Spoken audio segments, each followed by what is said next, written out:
최근 몇 년 사이 우리가 사는 이 세상이 사실은 정교하게 설계된 가상현실이 아닐까? 라는 질문이 과학계와 철학계, 그리고 대중 사이에서 화제가 된 적이 있었습니다.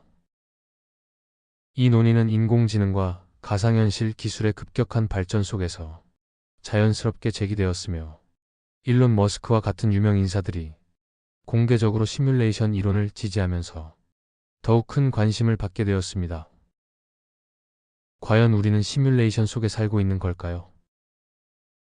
이 질문이 왜 중요하게 다루어지는지, 그리고 다양한 분야의 전문가들은 어떤 단서와 견해를 제시하는지 살펴보겠습니다.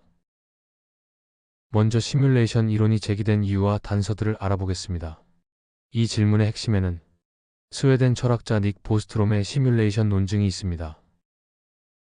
보스트롬은 미래의 문명이 엄청난 연산 능력을 갖게 되어 과거의 조상들을 재현하는 시뮬레이션을 실행할 가능성이 높다고 주장합니다. 만약 이러한 시뮬레이션이 가능하다면 시뮬레이션 속에서 사는 존재가 실제 현실에 사는 존재보다 훨씬 많을 것이며, 따라서 우리가 시뮬레이션 속 존재일 확률이 더 높다는 것입니다. 이 외에도 전문가들은 우주 곳곳에서 가상현실의 단서들을 발견했다고 주장합니다. 첫 번째는 양자역학의 이상한 현상들입니다. 양자 세계에서 입자는 관측되기 전까지는 불확실한 상태로 존재하다가 관측하는 순간에만 특정 상태로 결정됩니다. 일부 물리학자들은 이를 컴퓨터 게임의 렌더링 과정에 비유합니다. 연산 효율을 위해 게임 환경은 플레이어가 보는 순간에만 구현되는 것처럼 우리의 의식이 현실을 렌더링하는 것일 수 있다는 것입니다. 두 번째는 우주의 수학적 질서입니다. 모든 물리 법칙이 오차없이 완벽한 수학적 방정식으로 설명된다는 사실은 우주가 마치 정교한 코드로 짜여진 프로그램처럼 느껴지게 합니다. 시뮬레이션 이론에 대한 전문가들의 견해는 다양합니다.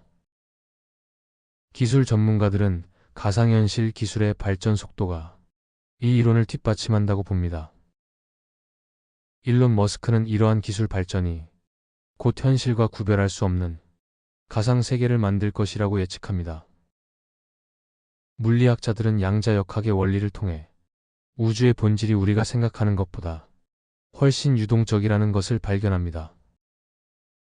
이는 카를로 로벨리 같은 학자들이 우주를 관계의 망으로 이해하는 관점과 연결됩니다.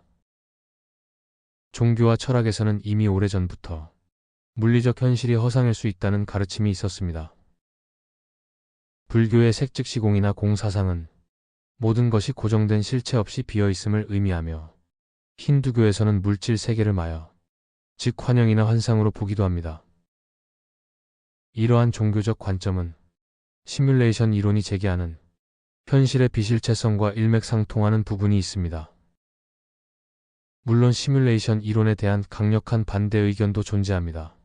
일부 물리학자들은 우주의 복잡성이 우리가 아는 물리법칙 하에서는 시뮬레이션 구현이 불가능할 정도로 너무 방대하다고 주장합니다. 즉, 우주는 프로그램이라기보다는 자연 발생적인 현상이며, 특히 인간 의식의 복잡성을 완벽하게 구현하는 것은 불가능하다고 보는 전문가들도 있습니다. 이 세상이 가상현실인지 아닌지는 현재의 과학 수준으로는 아직 명확히 답할 수 없는 질문이지만, 이 논의는 우리에게 삶의 본질에 대해 다시 생각하게 합니다. 우리가 시뮬레이션 속 존재이든 아니든 우리가 느끼는 감정, 겪는 경험, 그리고 맺는 관계는 우리에게 분명한 진실입니다. 삶의 의미는 외부의 실체가 아니라 주어진 환경 속에서 우리가 어떤 선택을 하고 어떤 깨달음을 얻는지에 달려 있습니다. 이 세상이 환영이든 현실이든 매 순간을 소중히 여기고 진정한 지혜를 추구하는 것이 중요할 것입니다. 감사합니다.